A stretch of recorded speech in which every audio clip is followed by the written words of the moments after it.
warahmatullahi wabarakatuh. Waalaikumsalam warahmatullahi wabarakatuh. Perkenalkan, saya Ilham Rasyid Adrian dari Universitas Pembangunan Nasional UPN Veteran Yogyakarta. Saya Hana Evariani dari Universitas 11 Maret Surakarta. Iya. Kami di sini akan menanyakan sedikit tentang persiapan new normal di Klaten, terutama di RSUD Bagaswaras ini, Pak. Bagaimana persiapan RSUD Bagaswaras dalam menghadapi new normal? Ya, jadi Rumah Sakit Daerah Bagaswaras kalau dari gugus tugas kabupaten sudah menyatakan siap untuk masuk new normal, tentunya kita harus siap. Karena kita sudah melayani sekitar 30 pasien positif COVID di Klaten. Sehingga hal-hal yang berkaitan erat dengan new normal perlu kita siapkan. Jadi sesuai dengan protokol kesehatan, panduan kesehatan, semua pasien yang dirawat di Bagaswaras khususnya pasien COVID itu sesuai dengan panduan kesehatan kementerian. Jadi setiap pengunjung juga harus pakai masker, jaga jarak, jadi physical distancing, kursi tunggu dibatasi, ya. Kemudian cuci tangan pakai sabun dan setiap pengunjung di Bagaswaras harus dicek suhunya, suhu tubuhnya. Sehingga jangan sampai pengunjung yang ke Bagaswaras itu mempunyai suhu tubuh yang lebih dari 37,5 derajat Celcius. Kecuali kalau sakit dia harus diobati. Kemudian juga ada kebijakan dari Rumah Sakit Daerah Bagaswaras bahwa selama pandemi COVID ini di new normal pun nanti tidak ada jam besuk. Jadi harus ada pembatasan penunggu pasien rawat inap. Jadi hanya maksimal 2 orang yang akan menunggu pasien yang di rawat inap. Nah, sedangkan yang di khusus bangsal COVID kita rawat betul-betul di ruang isolasi untuk pasien positifnya. Dan itu sebagian sudah mempunyai tekanan negatif dengan HEPA filter. Jadi semua protokol kesehatan, jadi termasuk cuci tangan pakai sabun atau hand sanitizer, ya. Kemudian juga dengan memakai masker, kemudian APD lengkap, semua kita siapkan untuk petugas-petugas kesehatan, baik itu perawat, dokter, sanitarian, ya. Kemudian satpam, cleaning service pun harus memakai APD lengkap. Lanjut pertanyaan berikutnya, bagaimana kondisi Klaten saat ini? Apakah gimana trennya, naik turun atau gimana?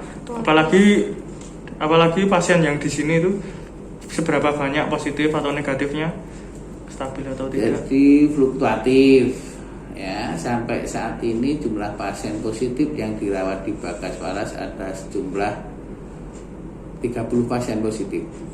Tapi yang sudah dinyatakan sembuh ada 20 pasien.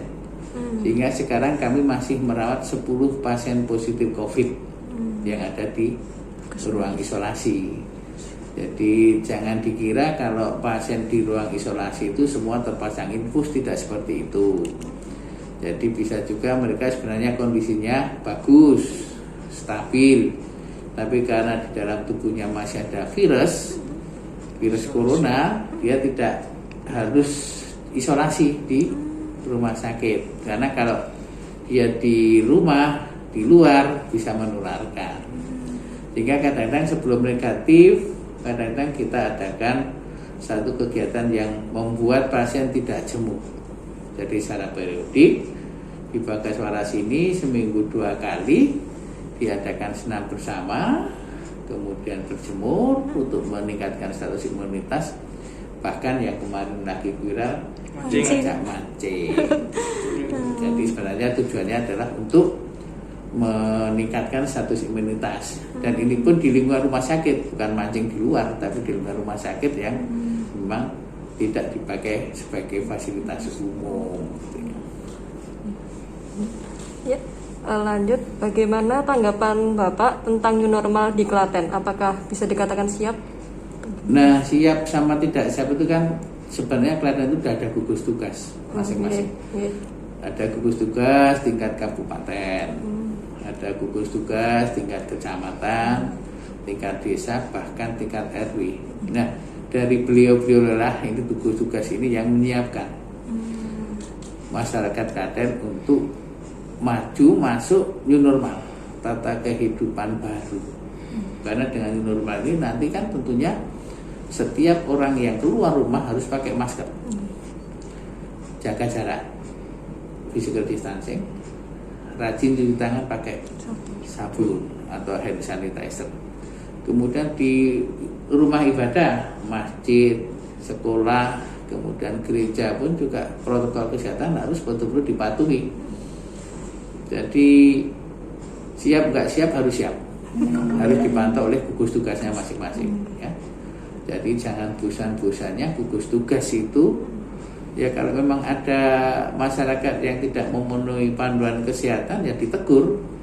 Jadi tidak segan-segan harus menegur orang tidak pakai masker di kerumunan di tempat umum, tegur. Jadi siapapun yang di Klaten tegur. Karena itu berkaitan dengan pemutusan rantai penularan COVID-19. Tidak ada peran serta masyarakat yang bagus, penularan akan semakin berkembang.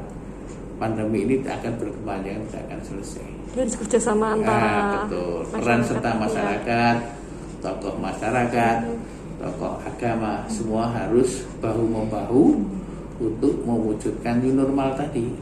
Jadi yang namanya new normal kan kehidupan baru. Dulu nggak pakai masker nggak masalah, orang berdempet-dempetan luar nggak masalah. Sekarang di masjid pun kalau jamaah kan diatur jaraknya. Kalau dulu kan ada softnya dirapatkan, lurus rapat. Sekarang justru ada kehidupan baru direnggankan, softnya agak mundur dan lain sebagainya. Jadi itu yang harus kita siapkan bersama.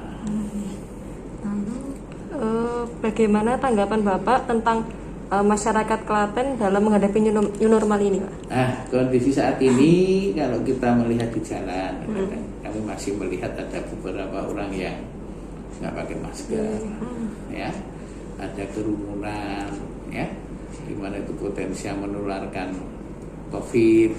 Itulah yang harus kita betul-betul kita perhatikan di situ.